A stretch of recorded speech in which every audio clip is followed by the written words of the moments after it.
நிப்பாட்டிக்கல வச்சுட்டேன். ஏன்னா அந்த கதை வந்து ஒரு சின்ன கதை தான். அந்த கதையை ஆரம்பிச்சுட்டு நான் அப்புறம் நிகழ்ச்சி உள்ள வரேன். பவர் ஸ்டார் எல்லாரும் கேள்விப்பட்டிருப்பீங்க இல்லையா? Srinivasan, power star Srinivasan. அவர் ஒரு நல்ல நகைச்சுவை பேச்சாளர். அவரு ஒரு அலுவலகத்தில் பியூனா வேலை பார்க்குறாரு.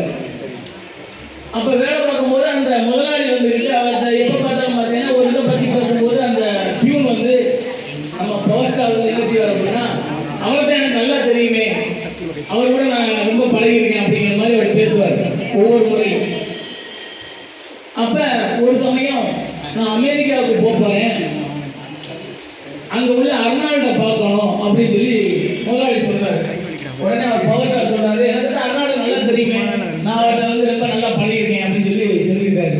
அப்படியா, நீ இருக்கிறதா இப்படியே சொல்லிக்கிட்டே இருக்கியா, அதுக்கப்புறம் நான் அமெரிக்கா போகும்போது உன்னை கூப்பிட்டு போகிறேன் அப்படின்னு சொல்லி அங்கே போய் உனக்கு அர்னால்டு யாருன்னு உன்னை கேட்போம் அப்படின்னு சொல்லி கூப்பிட்டு போகிறார் ஒரு வட்டம். அப்போ அங்கே போன உடனே அர்னால்டு வெளியில் வராரு. பவர் ஸ்டார் எப்படி இருக்க, நல்லா இருக்கியா, ரொம்ப நாள் உன்னைய பார்த்து ரொம்ப நாள் ஆச்சு, சாப்பிட்டியா, என்ன இப்படி வெளிஞ்சு போயிட்டா அப்படின்னு சொல்லி அர்னால்டு ராமா ஓடியாந்து பவர் ஸ்டாரை கூப்பிட்டு போகிறாரு. அந்த முதலாளிக்கு எல்லாருமே பார்த்தீங்கன்னா ரொம்ப ஷாக் ஆகிடுச்சு. என்னடா நிஜமாவே எனக்கு தெரியுமோ அப்படின்னு சொல்லிட்டு ட்ரம்பை பார்க்கறதுக்கு கூப்பிட்டு போகிறாரு. யாரு நீங்க நான் சொல்றதை கேட்கீங்களான்னு கேட்கறதுக்கு தான் உங்களால கேள்வி கேட்கிறேன். ட்ரம்பை பார்க்கறதுக்கு யாரை கூப்பிட்டு போறாரு? பவர் ஸ்டாரை கூப்பிட்டு போறாரு. அர்னால்டை பார்த்து முடிஞ்சு வச்சு இல்லையா? பவர் ஸ்டாரை கூப்பிட்டு போன உடனே அந்த ட்ரம்ப் வெளியில ஒடியாராரு. எப்ப பவர் ஸ்டார் வா பண்ணுங்க கூட வந்து ஒரு காப்பியாவது சாப்பிட்டு தான் போகணும் அப்படிங்கிறாரு. உடனே அந்த முதலாளி என்ன பெரிய ஆளா இருப்பவங்களுக்கு நம்ம பீனா வச்சிருக்கோமே அப்படின்ட்டு ரொம்ப வருத்தப்பட்டுக்கிட்டே, அப்ப ட்ரம்ப் வந்து உனக்கு தெரியும், அர்னால்டு தெரியும், சரிப்பா நான் வந்து ஒரு போலியனுக்கு கூப்பிட்டு போறேன், சாரி வாடியனுக்கு கூப்பிட்டு போறேன். நான் என்ன சொல்றேன்னு தெரிஞ்சா கூடாத கூட மிஸ்டேக் இல்லை, கரெக்டா பாக்கலாம்னு கேட்கிறேன். அப்போ வாடியனுக்கு போனேன், அங்க போப்பு இருக்காரு, இருக்காரா, அவரை பார்க்கறதுக்கு போறாரு. அப்ப பயங்கர கூட்டம், அந்த கூட்டத்துக்குள்ள யாராலையும் உள்ள போக முடியாது, அவ்வளவு கூட்டம். முதலாளியும் பவர் ஸ்டாரும் நிக்கிறாங்க. அவர்தான்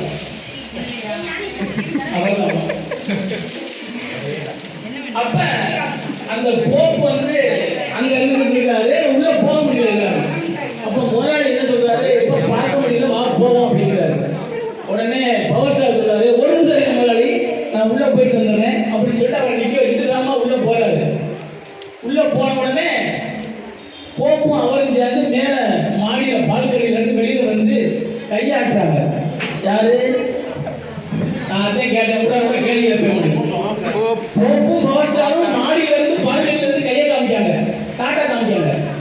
இந்த முதலாளிக்கு அப்படியே படபடன்னு வேர்த்து மயக்கம் போட்டு கீழே விழுந்துட்டாரு. என்னடா குழந்தைய போப்பு கூட மேல இருந்து கையாட்டுறாரு அப்படின்னு சொன்னே கீழே விழுந்துட்டாரு. அப்போ அவர் ஆத்திரி கூட்டு போயிட்டாங்க. இவர் போப்பிட்ட பேசிட்டு வந்துட்டாரு. கீழே வந்து என்ன முதலாளி இப்படி மயக்கம் போட்டு விழுந்துட்டீங்க அப்படின்னு சொல்லி பவர் ஸ்டாரு முதலாளிகிட்ட கேட்காரு. இல்லை தம்பி, உனக்கு வந்து அர்னால்டை தெரியும், ட்ரம்பை கூட தெரியும், ஆனா போன்றவர் கூட நீ எப்படி உள்ள போய் மேல மாடியில கையாடிக்கிட்டு இருந்த அப்படின்னு சொல்லி அவர் எனக்கு தெரியும் முதலாளி அப்படிங்கிறார். எனக்கு அது கூட பெருசு இல்லப்பா, நீ பக்கத்துல நிக்க, நீ வந்து உள்ள போயிட்டியா, என் பக்கத்துல ஒருத்தர் நின்றுட்டு இருந்தான், அவன் எனக்கு ஒரு கேள்வி கேட்டான். என்ன முதலாளி கேள்வி கேட்டான்? இந்த பவர் ஸ்டார் கூட மேல இருந்து கையாட்டுறாரு, அவர் யாருன்னு கேட்டான் பாத்தியா? பவர் ஸ்டார் கூட நின்று மேல இருந்து ஒருத்தர் கையாட்டினாலே அது யாருன்னு கேட்டான். அவன் கேட்டவர்கள் நான் பயப்பட்டு விழுந்துட்டேன், இப்ப சரியா போச்சு அப்படின்னா. இந்த கதைக்கும் நம்ம பேசுறதுக்கு என்ன சம்பந்தம் இருக்குன்னு தெரியுது இல்லையா? அந்த பவர் ஸ்டார் நான் தான். போப்பாண்டவர் பொன்னம்பலம் சார்.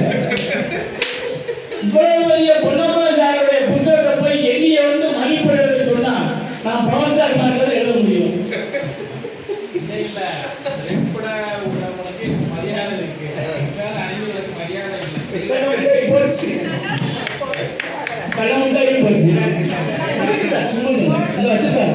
பத்மா அதுல வந்து கலந்தாங்க, கரெக்டா கேட்ச் பிடிச்சாங்க.